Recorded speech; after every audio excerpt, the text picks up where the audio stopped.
Et comme chaque lundi à la mi-journée, le plan de trading avec notre partenaire Bourse Direct. On ne change pas les bonnes habitudes. Romain Dobré à mes côtés en plateau. Salut Romain. Bonjour Grégoire. Merci d'être là, membre de la cellule info d'experts de Bourse Direct. Et un plan de trading qui est nécessaire quand même pour ceux qui se remettent un peu dans le bain en ce lundi 23 août. Il faut quand même juste faire un petit pas de recul. On a une semaine un peu chahutée sur les indices boursiers la semaine dernière. L'été a été assez tranquille puisqu'on a même approché le plus haut historique sur le CAC 40 cash à plus de 6900 points, je crois, jusqu'au 13 août dernier. Et puis la semaine dernière, on a eu ce retracement de 4-5% peut-être sur les grands indices européens. Quel est l'état des lieux que vous faites là en ce début de semaine après ce petit accident pour les marchés boursiers ?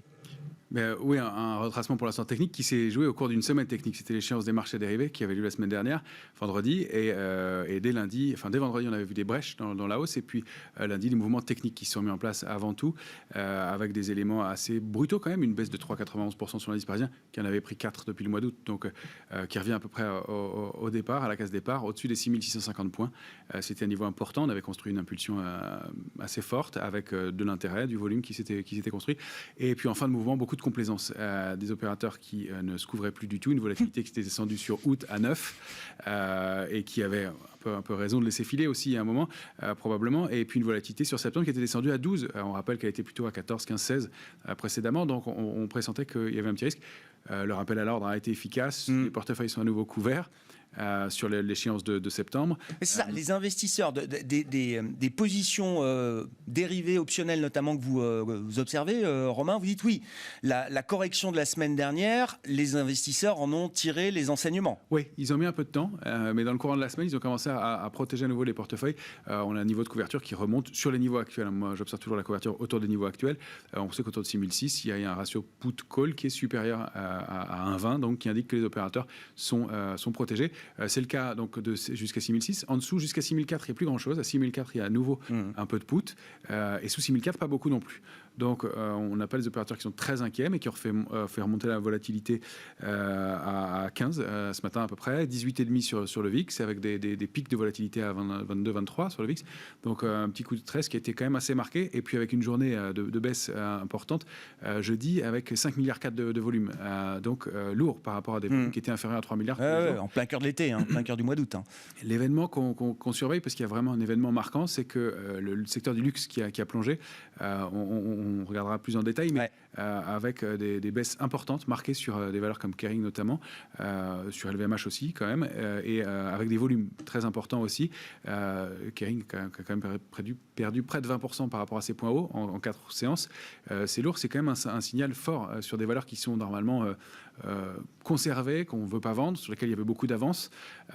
Et donc ça, en haut de marché, pour un secteur qui pèse 20% de l'indice parisien, c'est à surveiller. Pour l'instant, on n'est pas dans des considérations d'alerte fortes, mais mais c'est à prendre au sérieux. C'est à prendre au sérieux. On arrive aussi sur une période de l'année qui est un peu faible, un peu molle. On sait que le mois d'août n'est pas un mois extraordinaire en général. Le mois de septembre est un mois historiquement en moyenne négatif, donc on sait que c'est un mois faible. Et puis on a tout le calendrier que vous avez énoncé juste avant, qui rend les investisseurs prudents. Tout ça après un parcours de plus de 24 ou 25% par rapport au plus haut sur l'indice parisien, et juste sur l'année en cours, on ne parle pas des points bas de mars 2020, donc ça se passe de façon plutôt normale et cohérente, mais l'alerte est quand même assez brutale, et le mouvement à une période creuse de l'année, c'est aussi ce qui a joué, a été assez marqué, et donc des choses à surveiller, et pas d'urgence à rentrer dans le marché, en tout cas comme on le faisait habituellement, avec c'est pas un buy the dip aussi systématique, agressif que d'habitude. Je pense pas. D'ailleurs, les investisseurs se sont tout de suite reportés vers des valeurs défensives. On l'a vu, on a des valeurs qui quand même, comme Sanofi qui a réussi à prendre 3,75 la semaine dernière, Engie 3,49, Vivendi aussi 3,25, Orange aussi. Enfin, on sent que les opérateurs ne sont pas jetés sur le luxe. Alors on a un mouvement aujourd'hui qui est intéressant sur les valeurs, qui est vraiment un mouvement technique sur les valeurs du luxe, mais c'est vraiment à mettre en parallèle. Après un gros pain quand même. Après un gros pain. On va y revenir là techniquement effectivement sur ces valeurs du luxe, Kering, LVMH qui sont les emblèmes évidemment du luxe mondial et du luxe parisien. Mais si on prend quelques indices de référence, là le graphique du DAX, qui est l'indice leader toujours en Europe, qu'est-ce qu'on peut dire justement techniquement là après la correction de la semaine dernière, Romain ? Bien, le DAX il illustre bien ce qui s'est produit. On a réussi à déborder des niveaux qu'on n'arrivait pas à dépasser depuis le mois de juin, où on avait buté sur une résistance à 15 810 sur le DAX. On avait stagné sur le DAX. on évoluait dans un trading range de 6% depuis mars. Donc mars jusqu'à juillet, pas de tendance vraiment sur le DAX. Et puis on a réussi à déborder les niveaux et on pensait à une accélération haussière possible à confirmer. Et on voit qu'on évolue autour de ces 15 810. Ça, c'est une photographie, donc c'est un graphique hebdomadaire que vous avez sous les yeux, et à une photographie à ce matin. Donc on voit que le DAX est juste au-dessus de 15 810. C'était il y a 2 heures, je n'ai pas le cours en sous les yeux. 15 847. Voilà, donc on maintient le niveau pour l'instant. Donc c'est plutôt pas mal. On voit qu'on a rompu quand même ce canal haussier de moyen terme et qu'il faudrait du momentum pour réussir à repartir, à réintégrer la dynamique haussière. On voit qu'on flirte aussi avec la borne haute du canal haussier de long terme qui est en violet, au-dessus de 15 500 points environ, qui va être le niveau d'alerte à surveiller et à ne pas réenfoncer. Ce ne serait pas bon, après 6 mois de pause, de repasser en dessous. Donc on n'a pas d'alerte majeure, mais c'est un peu l'état d'esprit du moment que décrit bien la configuration graphique du DAX. Ouais. Si on zoome alors sur le CAC 40, le futur CAC, mais en configuration 14 heures sur un graphique journalier, là, le CAC, vous le disiez, avec les valeurs du luxe qui pèsent très lourd, près de 1/5 de l'indice, a plus souffert que les autres la semaine dernière. Très largement, hein, 3,90 de baisse pour le CAC 40 cash la semaine dernière, avec des accélérations et des mouvements baissiers, alors très techniques, gap de rupture, gap de continuation, gap d'épuisement sur le CAC 40 cash, une réaction haussière aujourd'hui. On est allé chercher aussi une cible technique ce matin, ça c'est pour vraiment le swing trading très court, mais à 6705 points. On voit quand même qu'on a invalidé assez vite sur ce niveau-là et qu'on reste au-dessus des 6653 points. 6653, c'était les tops du mois de juin. C'est le niveau sur lequel on avait un risque de buter fin juillet et qu'on a réussi fin juillet, début août, et qu'on a réussi à déborder pour aller former cette accélération. Donc c'est très important comme niveau. On est dans le même état d'esprit que sur le DAX. On essaye de reconstruire. Pour moi, la dynamique haussière de moyen terme est quand même clairement rompue. Celle de court terme, bien entendu. Alors là, on a repris des couleurs aujourd'hui. Il est possible que l'indice reprenne des couleurs pour des raisons techniques, pour les questions de réflexe aussi de payer les creux, parce qu'il y a des opportunités, des achats à bon compte, effectivement, notamment sur le secteur du luxe, où on se dit que 20% moins cher sur Kering, c'est pas mal. En revanche, voilà, il y a ce gros gap 6705, 6732 qui va être un premier rempart. Pour l'instant, on est plutôt dans un trading range 6580 en bas, 6762, 6800 même, on pourrait dire, jusqu'en haut, avant de reprendre vraiment une dynamique haussière. Le risque, si qu'on casse 6581,5, c'est qu'on duplique le mouvement baissier qu'on a connu précédemment et qu'on aille chercher notre alerte de moyen terme qui est à 6352,5. Ça a été possible en début de semaine. L'invalidation et le gap haussier du jour repousse cette possibilité dans l'immédiat, mais il y a un petit risque quand même sous 6580, donc on resserre nos niveaux d'alerte, je comprends, et on reste mobile et un peu on reste sur vigilance, c'est-à-dire que l'alerte n'est pas complètement passée à ce stade. Pas complètement à ce stade, et on constate qu'effectivement il y a des achats à bon compte. On va voir si c'est vraiment une réentrée sur le marché. C'est possible pour l'instant, compte tenu de la période de l'année, de la progression, des éléments qu'on a donnés précédemment, on reste assez un peu en retrait et un peu sous-investi pour l'instant. Bon, et pour le CAC, beaucoup, alors c'est comme pour le marché américain avec les GAFAM, pour le CAC, beaucoup dépend du secteur du luxe. Donc on rappelle, les Kohl, Kering, L'Oréal, Hermès, LVMH, qui à eux 4 doivent peser 20-25% peut-être de l'indice parisien. Les deux plus importantes étant, alors notamment Kering et LVMH. Kering, vous dites effectivement, je crois que j'avais pas pris la mesure à ce point-là, le titre a perdu 20% quasiment en quelques séances entre son point haut et son point bas. Ouais.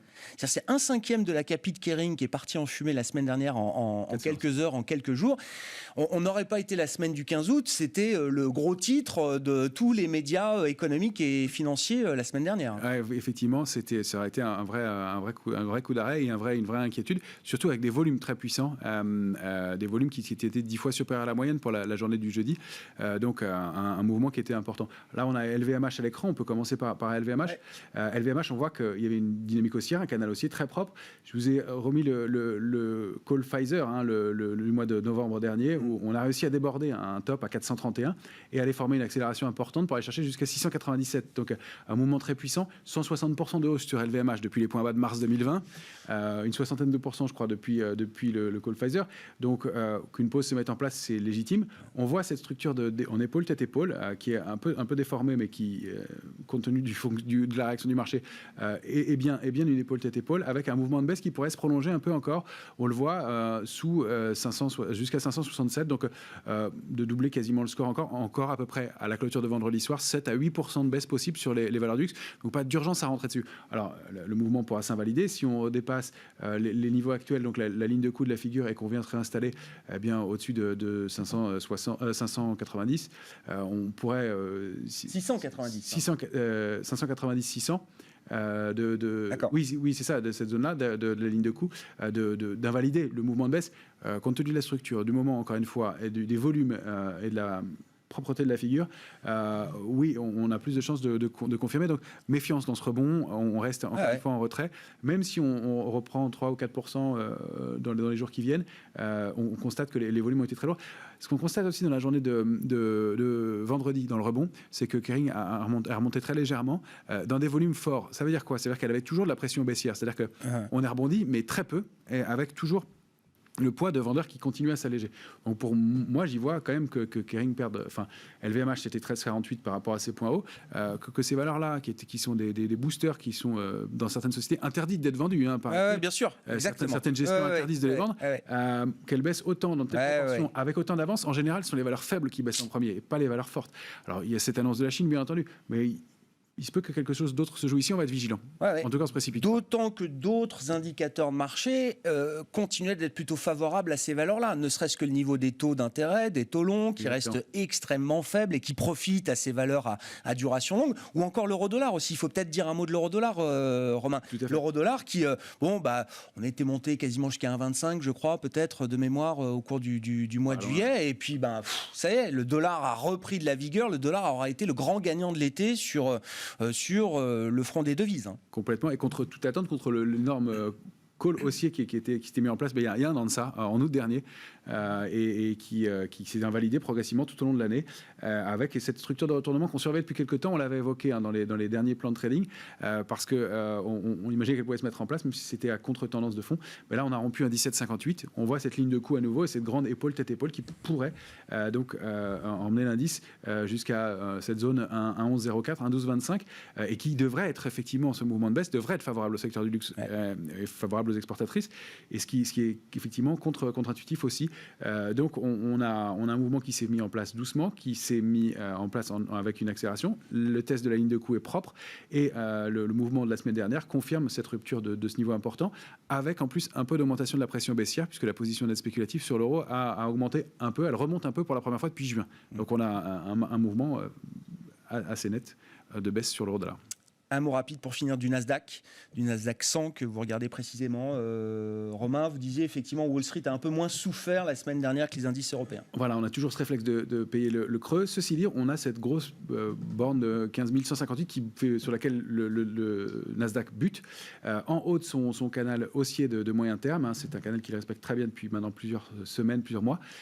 Et on va remontrer à cause de ça notre niveau d'alerte. On voit ces grandes bougies, avec pour l'instant des mèches basses importantes, mais des grandes bougies, ces grandes doji qui, en haut de marché, montrent un peu d'incertitude. Et pour être les prémices d'un retournement, on va être un peu vigilant aussi, compte tenu pareil du parcours. Il y a un côté stratégique aussi dans ces éléments-là. Mais on surveille donc ces niveaux techniques. Notre alerte, on la monte à 14 594 à court terme, et l'alerte de moyen terme, c'est un peu plus bas, 13 770. Bon, vigilance, même si on est dans une séquence de rebond, de récupération là pour les indices. Le trou d'air de la semaine dernière marque encore les esprits en ces débuts de semaine. Une semaine qui sera importante avec beaucoup d'indicateurs macroéconomiques. Et en point d'orgue, le symposium de Jackson Hole en fin de semaine. On va en parler tout de suite avec Thomas Koster. Merci beaucoup Romain. Romain Dobré qui nous accompagne chaque lundi à la mi-journée dans Smart Bourse. Les équipes de Bourse Direct avec nous.